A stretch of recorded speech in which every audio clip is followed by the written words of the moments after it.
Buszra várni is jobb lesz Békésen. Oláh Lajos, a Közlekedési, Hírközlési és Energiaügyi Minisztérium államtitkára békési munkalátogatásán az uniós forrásokból zajló autóbuszváró fejlesztések előrehaladásáról tájékozódott. A fedett autóbuszvárók korszerűsítése a bel- és kültereken egyaránt nagyon időszerű volt, hiszen a lakosság részéről az utóbbi időben egyre több panasz érkezett a buszvárók elhanyagolt állapota miatt. Békés városában egy Európai Uniós projekt befejezéséhez nagyon közel állunk. Egy hét múlva gyakorlatilag átadásra kerülhet az a 41 fedett buszmegálló, amelyre a város a Dél-Alföldi Regionális Fejlesztési Tanácstól 63 millió forintot nyert el. Azt gondolom, hogy a közösségi közlekedés tekintetében ez egy nagyon fontos, hasznos beruházás. A buszvárók háromféle típusban, fa- és kétféle fémszerkezettel készülnek, a forgalmi és a helyi igényekhez igazodva.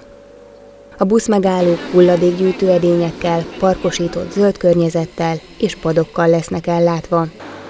A fejlesztések tartalmazzák az autóbuszvárók akadálymentesítését is. A projekt részeként az autóbusz pályaudvaron egy olyan infokommunikációs, érintőképernyős munkaállomást helyeztek el, amelyet a csökkentett látóképességű, hallás- vagy mozgássérült utazni vágyók is könnyen kezelhetnek. Békés városa 27 támogatott projektjével sikeres pályázója az Új Magyarország fejlesztési tervnek. A város az eddigi döntések alapján összesen mintegy 1,93 milliárd forintot használhatott fel különböző célokra. A buszokkal közlekedő békésiek a fejlesztéseknek köszönhetően kényelmesebb, míg a KRESZ folyamatban lévő módosításának eredményeképpen biztonságosabban is közlekedhetnek majd a jövőben.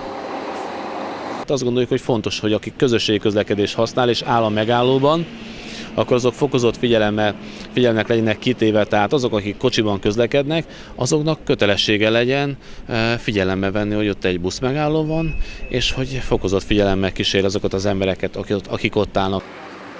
A jogszabály változtatásának fő célja a vétlen közlekedők, gyalogosok biztonságának növelése. Az új előírás idén ősszel léphet életbe.